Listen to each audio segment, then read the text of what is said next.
Eu estou aqui para consertar os seus relacionamentos amorosos. Eu sei que sua vida amorosa não está indo nada bem, está indo ladeira abaixo. Mas eu quero falar um pouco com você, meu amigo Britão, vou falar um pouco com você sobre... claro, né? Não relacionamentos amorosos, né? Nem amorosos, nem coach experience. É. É só construir bons relacionamentos que no seu ambiente de trabalho, no seu ambiente acadêmico, podem te proporcionar. Talvez você seja um cético, um incrédulo que deve estar pensando, não tem nada a ver isso aí, não. O importante é saber tudo de medicina, o resto eles vão ter que me engolir. Meu amigo Romero Brito, não é exatamente assim. A gente, apesar de uma face muito, bem cuidada, juvenil, a gente vai fazer 10 anos de formado já, então a gente já faz internato, já fez 2 residências, já muito plantão nas costas. E a gente entende que o impacto de você conseguir, você se relacionar, e aí que o primeiro ponto aqui, primeira coisa que eu quero pontuar, para que você se relacione bem, você não precisa ser exatamente uma pessoa extrovertida, né? Extrovertida, não é exatamente isso, né? Eu não quero aqui alterar o seu temperamento, eu quero que você consiga, de algum modo, né, estar bem relacionado, isso por inúmeras razões, para o seu próprio bem, né? E é claro, você fica menos amargurado, menos resmungão você fica ali no dia a dia.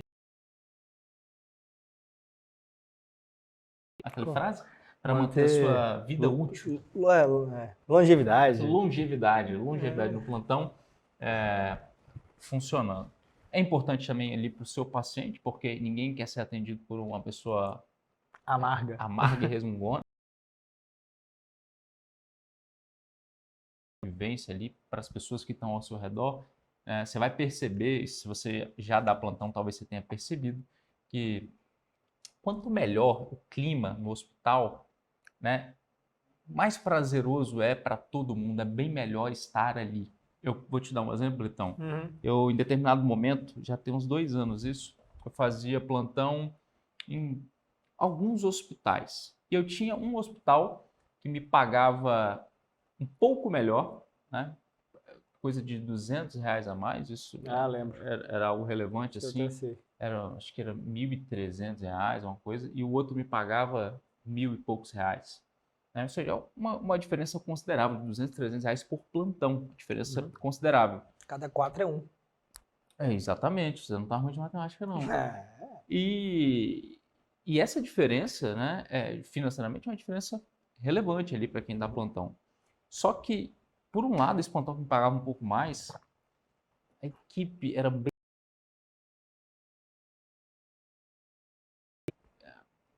não tinha um bom relacionamento entre eles, né? A gente não conseguia, assim... tinha uma dificuldade ali, e com os próprios pacientes sempre muito queixosos ali em relação ao ambiente, não era um ambiente gostoso de se trabalhar, e isso eu percebi que era um sentimento geral ali dos outros colegas ali também, não havia tanto uma disposição de ajudar uns aos outros ali. Então, não era um ambiente legal de trabalhar. A própria coordenação não conseguia resolver determinados problemas. Aí você ficava com a bucha ali, com o paciente na sua frente, problema com resolver exame. Ou seja, era um ambiente ali desagradável. Desagradável. Era um ambiente consideravelmente bem menos, só que eu adorava dar plantão lá. Todo mundo, assim, era um clima muito bom, a gente levava comida, comia junto, fazia café, o pessoal da enfermagem fazia café, chamava, a gente ficava trocando ideia. E tudo aí, é café, tudo fluía muito, tudo café. E o café da pior qualidade possível, né? Que vem servido no copo de plástico, que ele derrete no fundo, assim o café cai, aquela borra no final, você toma borra junto. Né? Mas o que um tem clima açúcar, bom, mas um clima bom, né? O clima do café é ruim, mas com o clima amigos era bom. Tudo fica melhor, né? E a própria dinâmica ali, na hora de atender um paciente grave, fluía muito melhor por conta disso.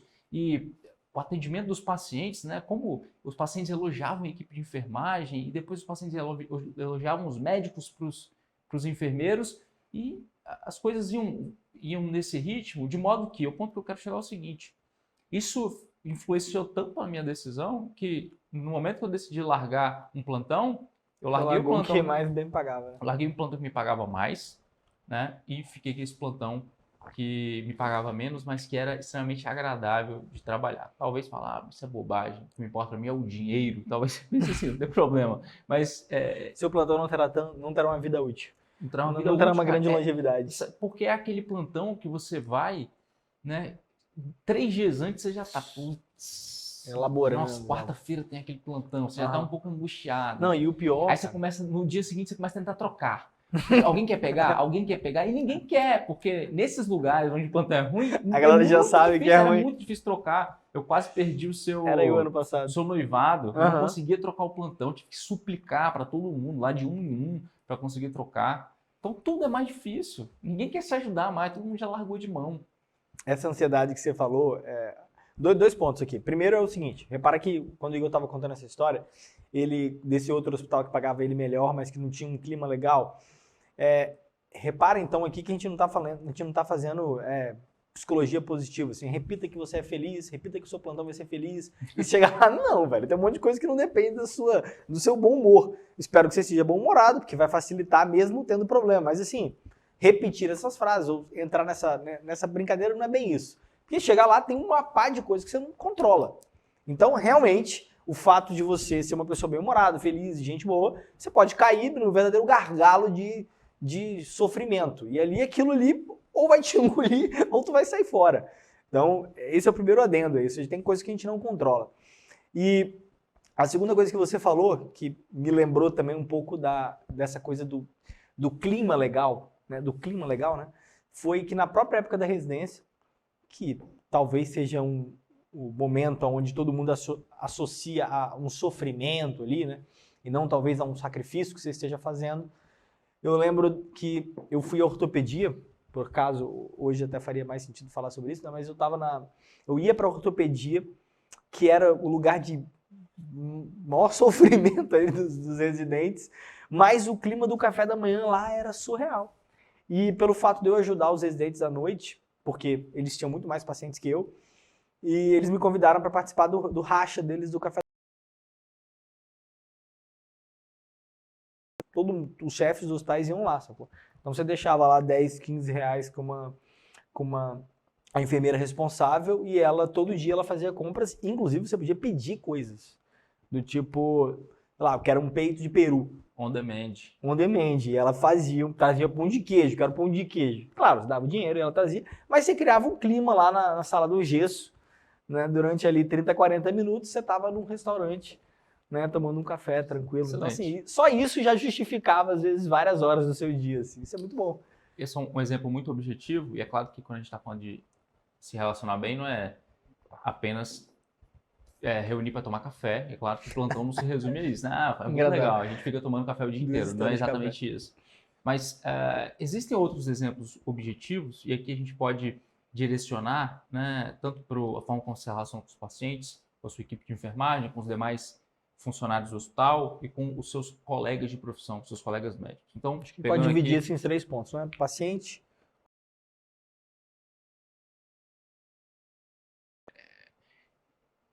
Quando você vai solicitar um parecer, por exemplo, quando você vai passar um caso para alguém, quando você vai pedir uma vaga na UTI, né? Talvez você seja a pessoa que fala, eu não tenho que pedir nada.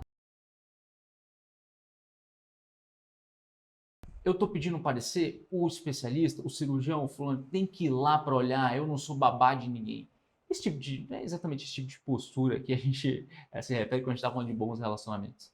Quer dizer, você vai solicitar um parecer, passa o caso direito, né? Tenha boa vontade, tenha examinado o paciente antes, passa o caso completo, seja gentil quando você ligar, né?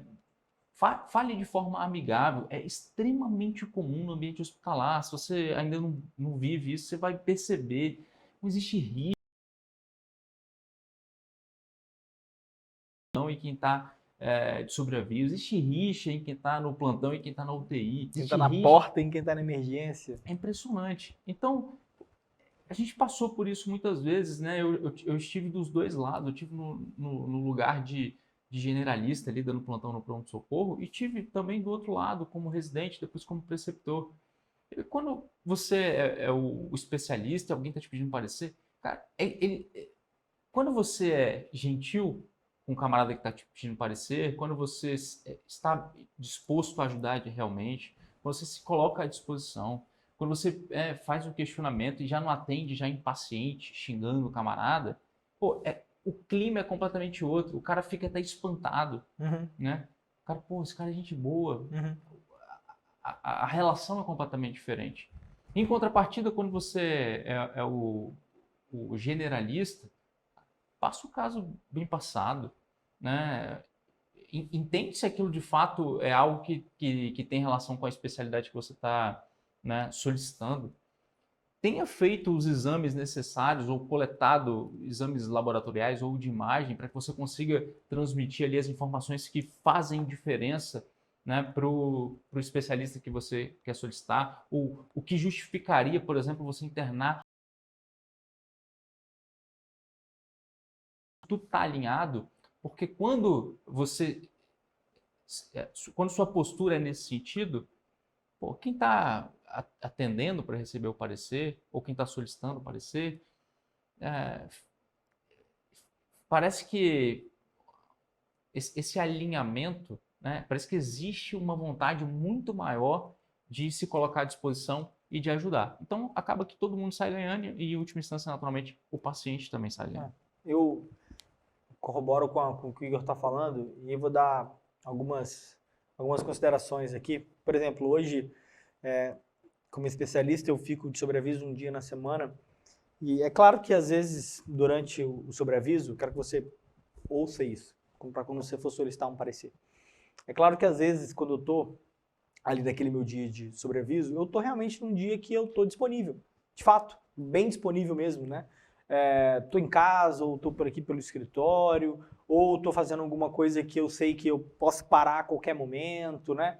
É um dia que eu tenho uma disponibilidade, é óbvio, né? O dia que eu estou de sobreaviso. Mas tem dias, tem determinadas quintas-feiras que surgem compromissos. Né? Surge às vezes uma consulta médica, surge um carro que quebra, surge uma coisa que eu tenho que resolver, surge um paciente que demanda uma emergência, demanda uma urgência para você, surge alguma responsabilidade familiar. Ou seja, você tem que entender que do outro lado, e eu não estou falando isso para que você seja empático com a pessoa que você está no telefone, às vezes você nem sabe quem é, como é que você vai ser empático com alguém que você nem sabe quem é. Estou te parando para você criar um pouco da imaginação em cima disso. Às vezes é que de fato, aquela pessoa que você está ligando, ela não está sentada com o telefone, olhando. Ela está fazendo outra coisa, ela está vivendo uma outra coisa. Então, quando você acessa essa ligação, como o Igor falou, de maneira gentil, seja antes da empatia, seja gentil, você já quebra qualquer situação que possa vir a surgir. Você já quebra. E aí uma dica que eu te dou para que você trabalhe isso até o ponto que você for especialista. Trabalhe isso o tempo todo. Imagine, seja gentil várias vezes. Toda vez que você for ligar e pedir um parecer, peça por favor, seja sincero, você está ligando porque você sabe as paradas? Você está ligando para um urologista no meio de uma madrugada para fazer uma punção suprapúbica porque você sabe fazer? Não é porque você também não sabe. Então, se você não sabe e seu objetivo é o seu paciente, que é a sua responsabilidade legal, médica, pessoal, quando você liga para alguém que seja obrigação dele também, você está pedindo uma ajuda. Já parou para pensar nisso? Que de fato é uma ajuda que você está pedindo? Então peça uma ajuda. É muito bom quando você liga para um colega médico e fala, olha Igor, eu estou precisando de uma ajuda aqui para você. Estou com um paciente assim assado, fiz isso, e cara, eu acho que é isso. O que você acha? Sabe por quê? Porque uma vez que você pede ajuda, a outra pessoa se disponibiliza a ajudar, na grande maioria das vezes. E aí, em vez de você encontrar uma pessoa que vai dizer sim ou não para um parecer, para uma internação, para uma conduta cirúrgica, você encontra alguém para te dar uma opinião, para te agregar um conhecimento de fato. E às vezes você realmente consegue resolver ou adiantar muito daquele caso numa ligação, numa conversa breve. Faça isso sempre. Então, vai pedir um parecer, faça o que o Igor falou, documente a coisa. Se é realmente um momento de ajuda, solicite ajuda, seja sincero nesse ponto. Quando você estiver, por exemplo, querendo se relacionar com a UTI, isso era uma coisa que eu fazia muito também. Às vezes você está com um caso que você acha que é um paciente para UTI, você não tem certeza, você sabe se você pedir internação em UTI, ele vai ser internado, né? Porque é uma decisão ali sua, a não ser que aconteça alguma coisa. Mas você também pode pegar lá o telefone, ramal, Alô, poderia falar com o médico intensivista? Opa, doutor Júlio, tudo bem? Aqui é o Rômulo. Eu tô com um caso, gostaria de passar. Você passar o caso pro médico, pro Júlio, que tá lá de plantão na UTI. Fala, tô com um caso assim, assado, fiz isso, o que você acha? Sabe o que ele vai fazer às vezes? Eu já fiz isso muitas vezes, dei sorte muitas vezes de pegar pessoas boas no telefone ali, do outro lado. Fala, Rominho, faz isso, começa aquilo, tal, faz, sei lá, funciona, adianta isso pra mim e eu não preciso ter, agora eu tô com uma vaga aqui que eu vou ter que liberar para uma outra especialidade. Vê se você consegue manter ele um tempo aí, ou manda ele para enfermaria com isso, com isso, com aquilo. Ou seja, mais uma vez você está adquirindo conhecimento, adquirindo ajuda, você está criando um relacionamento, você conhece o nome da pessoa, você sabe que aquele médico agora olha para você também de outra maneira. Ou seja, a longo prazo isso é Perfeito. fundamental. E se passou pela sua cabeça em algum momento, mas tem uns caras que são filha da puta mesmo, que são escroto mesmo. Não, você tem razão, tudo bem, e isso aí, né, não há nada que você possa fazer em relação a isso, mas não é sobre exatamente essas pessoas que a gente está falando. Beleza? Faça o que, né, depende naturalmente de você.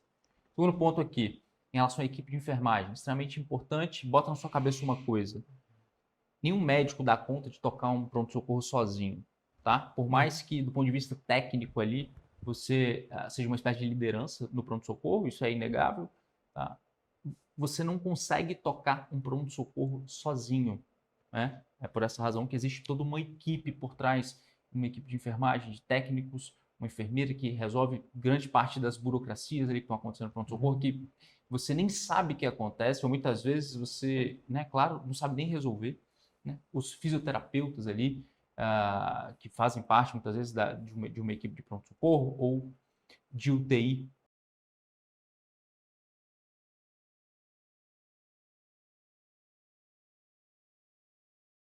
de cirurgia, era muito, muito claro a diferença que a equipe fazia entre um residente e outro. Ou seja, um residente com o qual se cultivava uma boa relação e com residentes que não tinham uma boa relação com a equipe de enfermagem. Por exemplo, chamar de madrugada para resolver problemas que eram possíveis de resolver sem o De outra médico, maneira. sem o residente.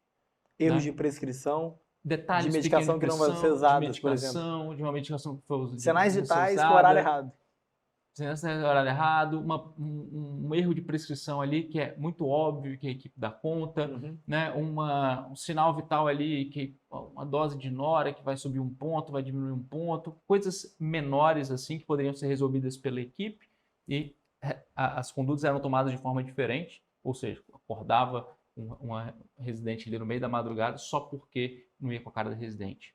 Triagem de pacientes, né, que é feito pela equipe de enfermagem via de regra, um paciente que não se enquadrava exatamente ali naquele perfil hospitalar, porque é um paciente que devia ser atendido numa UPA, ou que devia ser...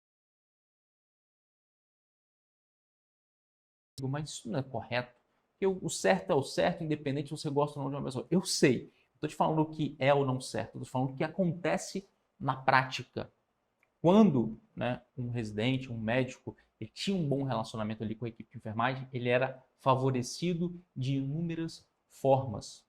Favorecido de inúmeras formas. Aqui eu nem estou falando do café com borra no fundo, estou falando de coisas que fazem diferença ali na sua longevidade. Você sobreviver naquele ambiente, você sobreviver naquele plantão. Tá? Então, cultivar esse tipo de relacionamento faz com que a sua longevidade no plantão aconteça. Um outro exemplo aqui, quando eu era residente no pronto-socorro que era do nosso hospital, não tinha fisioterapeuta. É comum que não tenha mesmo. É mais comum, né, que não tenha. Né? E a gente estava ali na emergência e tinha muito paciente grave, né? Ficava às vezes 10, 15 pacientes ali internados na emergência, grande parte dos pacientes entubados, e às vezes a gente tinha dificuldade ali, né, para manejar aquele paciente, para, né, respirar, adequar aquele paciente ali no ventilador mecânico. Por alguma razão a gente tinha dificuldade. E uma boa convivência ali com os fisioterapeutas da UTI, toda vez que eu precisava, eu ligava para os caras e eles de boa vontade, de bom grado, iam lá me ajudar. Iam lá me ajudar a setar ali, a manejar uma coisa que muitas vezes eu não sabia e me ajudavam. E aí, em contrapartida, né, quando essas pessoas precisam de você, é importante que você esteja também à disposição. Tudo, no final das contas, é tudo uma troca. Quando você está bem relacionado ali, as coisas tendem a acontecer em sua direção, em seu favor. Muitas vezes você acha que você é uma pessoa pé fria, mas no final das contas é porque você é chata. Né, Repara que todas essas relações aqui entre indivíduos que a gente está criando, que a gente está sugerindo, que a gente está projetando, elas se permeiam o tempo todo por essas gentilezas, tá? Uma vez que você percebe que o que move a equipe, o que move uma boa interação entre as várias especialidades, não especialidades médicas, mas os vários tipos de função no pronto-socorro, desde a hotelaria, passando pela segurança, a toda a equipe técnica da enfermagem, os enfermeiros, os coordenadores, ou seja, é um grande processo de gentileza. E isso, nem todo mundo percebe que é uma gentileza. Só percebe quando faz a gentileza. Mas quando recebe, acha que é uma devida obrigação. E esse talvez seja o primeiro e péssimo, né, movimento, achando, né, um grande gentil, uma menina que ajuda todo mundo, né, um cara que resolve todos os problemas do pronto-socorro. Mas toda vez que algo surge ali, você não percebe que aquela pessoa está te fazendo uma gentileza também. Então você fica, né, apontando o defeito que está acontecendo o tempo todo, você esquece que aquela relação ela é permeada por gentileza. Então, para observar isso, tanto no internato ou nos seus plantões, exatamente onde você está.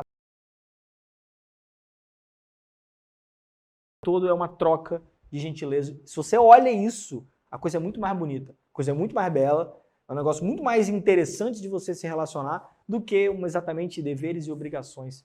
Né? O clássico acordar, né? Como se...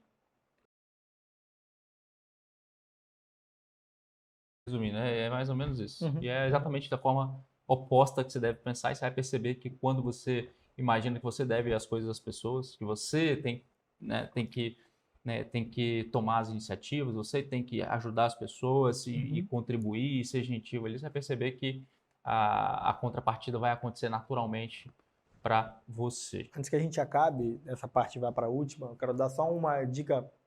Não, uma dica não, vou falar uma coisa que eu faço e que funciona pra caramba. Você que ficou assim, pô, mas o que eu faço? Só uma dica, pra você começar a treinar, beleza? Faz o seguinte,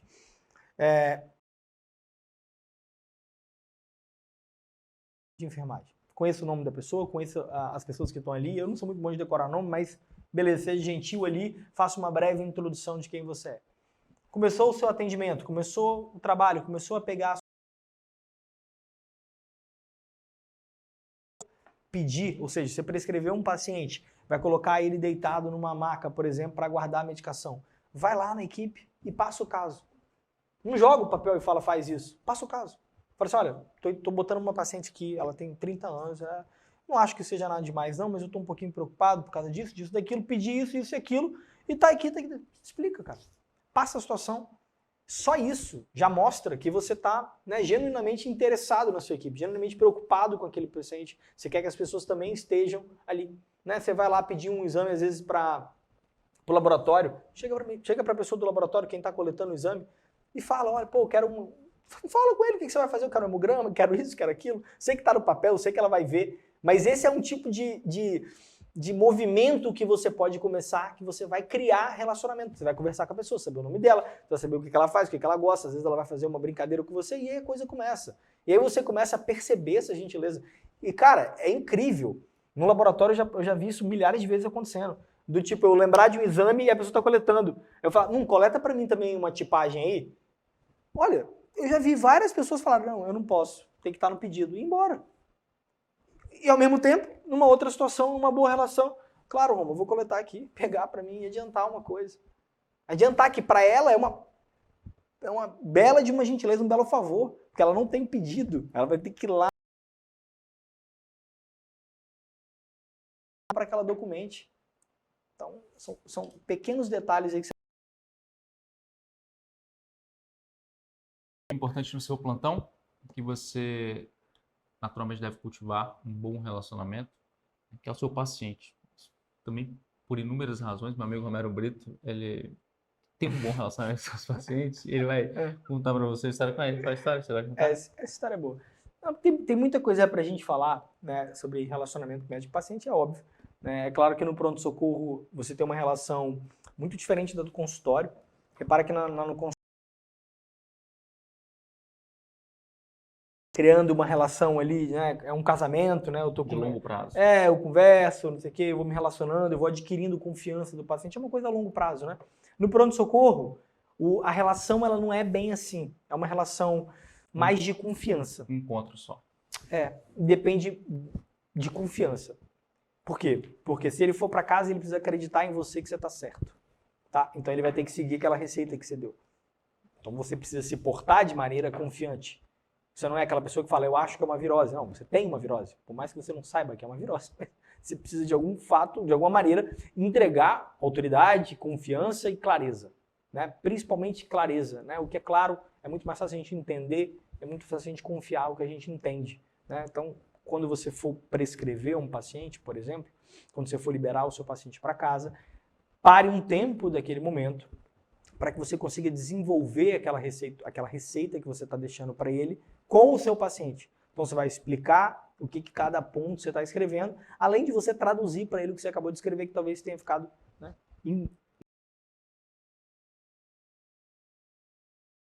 dipirona, o que é o cetoprofeno, o que é o Plasil, né, como que ele vai tomar exatamente.